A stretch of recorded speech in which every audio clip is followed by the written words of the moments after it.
individual nga lista sini sa bahin sang land bank. So ang ginapatigayon naton subong validation para ma-ascertain naton kag makuha ang eksakto nga kadamuon sang beneficiary kag ang mga posible nga ngalan nga amo nang isumiter naton didto sa central office sang DAR para sa isyuan sining certificate of condonation and release of mortgage sa ikaduwa nga bahin, Bombojan. Okay. Sir, daw kay napataga-istoryanay pero ay gid kami kabalo kung ano sinugid si Ardo Tony, no? Pila ka tuig ka na nagapangalagad sa Department of Agrarian Reform? Actually, Bombojan, medyo malawig-lawig naman ang aton nga pagpangalagad no sa Department of Agrarian Reform because nag-start ako sang akon nga serbisyo publiko sang tuig 2001 no sa probinsya sang Capiz. Actually sa probinsya sang Capiz gid ako nag-umpisa. Kag subong ti mga sulod siguro mga 23 anyos na kita. Pero bilang Assistant Regional Director diri sa Western Visayas bag-o lang gid ako, Bombojan. Oo. Ti daw dito ka gid nagdugay sa Capiz. Halin pag-start mo until do November, sir? Yes, Bombojan. To be exact, November 4 of 2024. Oo. And with that, ano naman ka importante abi para sa imo, para sa Department of Agrarian Reform, no, nga mabatian naton ang inyo tingog, mabatian naton ang tingog sang mangunguma, ilabi na gid sa sining programa nga Kape at Balitang Agraryo. Actually pinaagi sa sini nga programa, Bombojan, dako gid no ang mahimo kag mabulig sa sini nga programa agud mapabutsyag sa maaton mga mangunguma ang tagsa nila ka mga eksperyensya na hanungod sa aton nga programa kag ang pagtinguha sang mga beneficiary naton nga mahatagan sang maayo nga buwas damlag ang ilang mga pamilya. Dugang pa nakita naton nga paagi sa sini nga programa ang mga proyekto sang Department of Agrarian Reform nga ginapatuman dako gid ang mabulig no sa aton mga beneficiary paagi sa paghatag naton sa mga farm to market road, ang paghatag sa mga farm machineries and equipment, agud nga mapauswag ang pagpangabuhi sa aton mga beneficiaries, Bombojan. Okay. May mga nagapamangkot, Sir Tony, no? Kati i-relay ko na lang ini sa imo because may ara sang mga farmers nga nagapamangkot, ti may ara pabala sang agrarian reform subong, pareho sang una. To nagapadayon pabala nga kung kami tenant diri sa amo nga lugar, sa amo nga duta, pwede pabala namon ini idangop sa agrarian reform para nga mapartidahan pa kami sini, sir? Sa subong, Bombojan, ara kita sa pinaka-final stage no sang implementation sang agrarian reform kag ginatapos namon ang balancing nga nabili no sa aton land acquisition and distribution dito sa Western Visayas kag sa subong man ang sa Negros. Kay ang diri sa Western Visayas may kapin o minus manabilin kita nga balancing mga masulusubra 5,000 hektaryas pa nga amo nang dapat naton tapuson kag ipanagtag sa mga agrarian reform beneficiaries sa nasambit nga mga land holdings. Okay. Sige. Anyway, Sir Tony, no? Ano ang mensahe mo para sa aton nga mga mangunguma nga ti nagalaom nga mangin beneficiaryo sa agrarian reform? So sa mga potential naton nga mga agrarian reform beneficiaries nga nagahulat no sang mga titulo nga ipanagtag sang aton nga opisina, ginapasalig namon sa inyo nga padayon no ang pag cover naton sa mga nasambit nga propiedad nga nabilin. Although nga ang nabilin nga ini mga problematic land holdings pero still padayon kita no nga nagatinguha nga makover naton ini kag ma-issue ang Certificate of Land Ownership Award sa aton mga beneficiary. So padayon lang no sa paghulat, pagsuporta sa aton programa, Bombojan. Okay. Sir, na-mention mo kay na madugay-dugay ka naman nga ara sa Department of Agrarian Reform kag ti lawig naman ang imong eksperyensya, no? Bilang isa ka empleyado, opisyal sa Department of Agrarian Reform, ano gid ang hindi mo malipatan nga eksperyensya, Ardo? Actually, Bombojan, kadamo no sa mga unforgettable experience naton pag-abot sa implementasyon sang programa sa agrarian. Pero of course, ang hindi ko malipatan no nga eksperyensya amo ang pag-installer no sa mga agrarian reform beneficiaries sa isa ka contentious land holding sa probinsya sang Capiz, literally at gunpoint no. Tungod kay naga-install kami diri nga bahin, ara sa pihak nga bahin ang mga armed blue guards no kag ang mga tauhan man sa previous landowner. So nagapatintiro kami, no? Ginabantayan namon ng ilahulag para ma-installar ang nasambit nga mga agrarian reform beneficiaries. So anti siguro ako mag-retire sa Dardo, hindi ko ginamalipatan ng experience Bombo dyan. Grabe, guro plangurog mo man, Ardo, no? Subragid, Bombo dyan. Do amo ng kalabanan nga mga challenge, sir, no, sa mga taga Darbala, especially sa pag-install na sang duta kay ti mabutang kada sa tunga-tunga mo. Laban-laban gid kay ang una ang lantawon nimo sa sulod mismo may mga grupo man sa agrarian reform beneficiaries nga didto sa side sang former landowner, may grupo nga ari man sa side sang government kag may ara nga nagahulat lang gid kung saan o ma-installar ti sulod man sila. So kadamo no sa mga konsiderasyon nga dapat lantawon bag-o mag-installar sang nasambit nga mga agrarian reform beneficiaries kung ang nasambit nga lupa contentious kayo. Sa subong, Sir Tony, ano na ang estado sa mga proyekto kag programa sa Department of Agrarian Reform?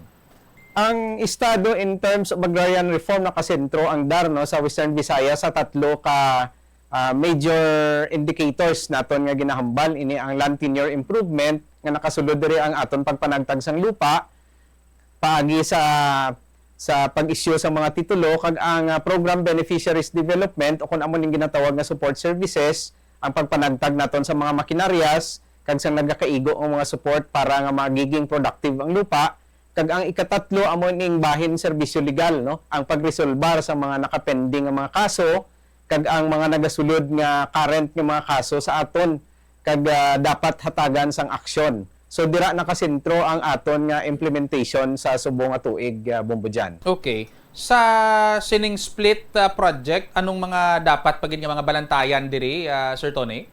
Ang sa split naton nga project, ang balantayan naton nga dako diri of course ang second batch no sa pagpanagtag naton sa mga electronic titles.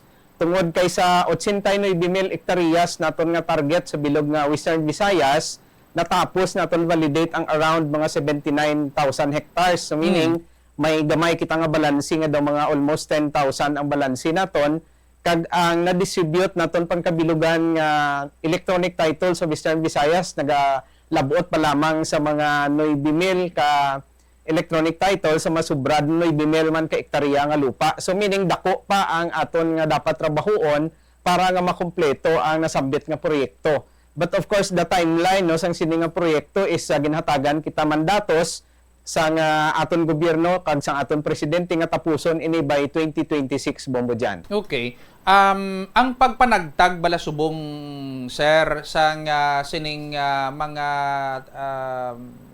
titulo na sang duta nga ini sa sining project split daw amo-amo man gyapon sa eksperyensya nyo sang nagligad to nga may mga dalagkuan nga mga landowners or subong ya ang concern nyo in between sa mga farmers na nga ara sa sining ang dako ang ano ni ang may mother title lang nga ginhatag sa ila. Daw amo na lang na. Ang dako naton nga concern diri Bombo dyan no, sa ining mga na-issue naton sa mother title nga ginapaidalom sa project split. Ang subdivision na lang sa mga dalagko ang mga lupa nga previously na cover na naton nabayaran sa gobyerno sa mga landowners. Kag gina-subject naton siya sa actual validation on the ground kun bala ang mga beneficiaries naton sang una nga nahatagan sang mother title ara pa sila kag sila pang aktual nga nagapanguma. So ang dako nga trabaho naton diri ari sa preparasyon sa mga nagakaigo nga dokumento nga gina-require sang Register of Deeds bag-o mag-issue sang electronic titles mo ba dyan. Ang iban abi sir nagkalamatay na mga ginikanan nila nga amo ang supposed to be ilang ngalan ang ara sa una no? Yes, ang kadamuan no sang findings naton amo na ang mga nagkalamatay na sang time pa nga naumpisahan ang programa, medyo malawig na ang tinion nga bag-o nato na isyuhan sa mga electronic title. So damo na sa mga beneficiaries naton nga nagkalamatay, ang iban nag-transfer na sa iban nga area, kag ang iban gani na transfer or may conveyances na sang ownership, ginbaligya, ginprenda o kun na ano man nga pamaagi nga nasaylo na ang pagpanag-iya sa iban nga tawo. So part ina sang proseso sa validation naton Bombo dyan. May mga na-experience man kamo abi sir nga gahambal nga ano naman daw nagligad to ang muhon ta, ang ginatandaan ta dira na sa puno ka mangga na subong do naglain na ho sa subdivision do lain na ho. May mga amo-amo man na sir. Actually, common ina nga problema bumbo dyan, no, during the conduct ng actual nga survey. But of course, ang nasambit nga mga sublots no, nga gina-award naton sa mga beneficiary, may ara man na corresponding nga technical description. So even halinon ang muhon sa isa ka porsyon, kung i-track sang aton nga mga surveyors paagi sa technical descriptions, malocate gihapon na siya ang boundaries no sang tagsa ka sublots mo dyan. Good as new na gid niya sir nga mga lote nila hindi na kinahanglan nga awayan pa ang muhon kay ti ara na plastado na may mga muhon na nga ginapangbutang ang Department of Agrarian Reform. Yes, bumbo dyan, no? Ang aton mga surveyors, ginamanduan na sila naton nga magbutang sa mga nagakaigo nga landmarks o kung mga muhon, mga monuments naton dira sa corresponding nga mga perimeter sa nga nasambit nga mga sublots. Kag ini mahupos siya tungod kay during the survey nagapatigayon kag nagaupod gid ang mga beneficiaries para malocate nila ang nasambit nga mga boundaries. Sang una abi sir ang mga muhon nga ina, mga kahoy lang no. Kalabanan sila mga kasla, puwera lang saging kay lakat na ya. Yes, amo nang mga common naton sa una nga ginagamit nga mga landmarks, kahoy, tamnan, madridi kakao, kag kun ano nga klase. Pero sa subong, mandated kita nga magtanom kita sang mga concrete monuments no sa nasambit nga mga properties. Okay. So madamo gid nga salamat. May nagapalabot diri siling sang isa diri ka viewer naton sa Facebook Live siling niya Sir Tony. Tani maabot na sa amon ang ina nga land title namon. Although wala pa man gid man maubos panghatag pang-distribute ini sir no? Kadako pa actually bumbo dyan ang aton nga balanse no in terms sa issuance ng electronic title. Sa nambal ko kaina sa 79,000 nga validated naton nasa lapit pa lang kita mga 10,000 ang na-generate naton nga electronic title. So meaning dako pa nga portion sang aton nga trabaho ang ara nakasintro no sa balanse naton nga mga propiedad nga dapat isyuhan sining mga electronic titles bumbo Okay. dyan. May nagapamangkot man diri diin pwede makita kuno makadtuan si Sir Tony.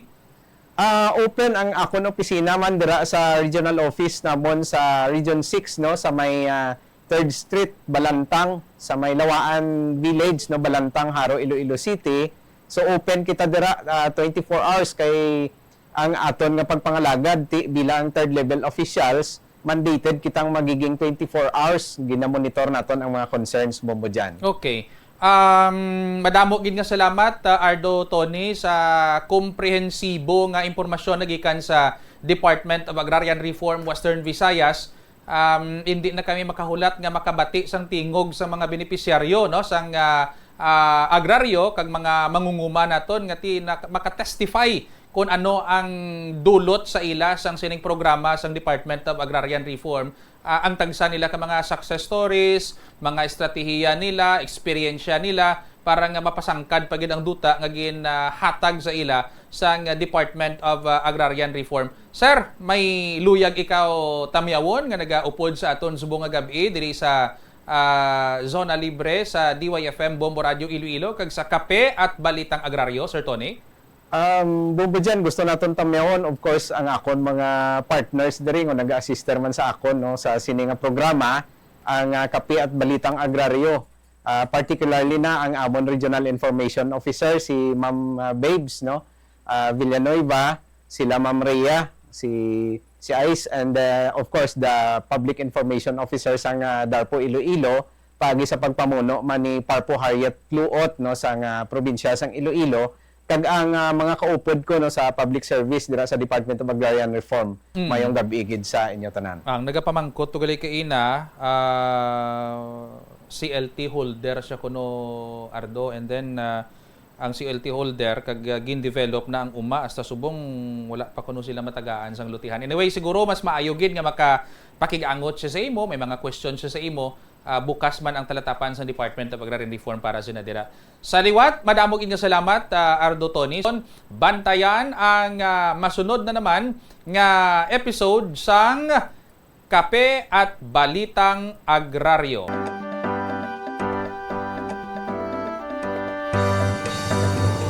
Kagawaran ng lipunan, Sa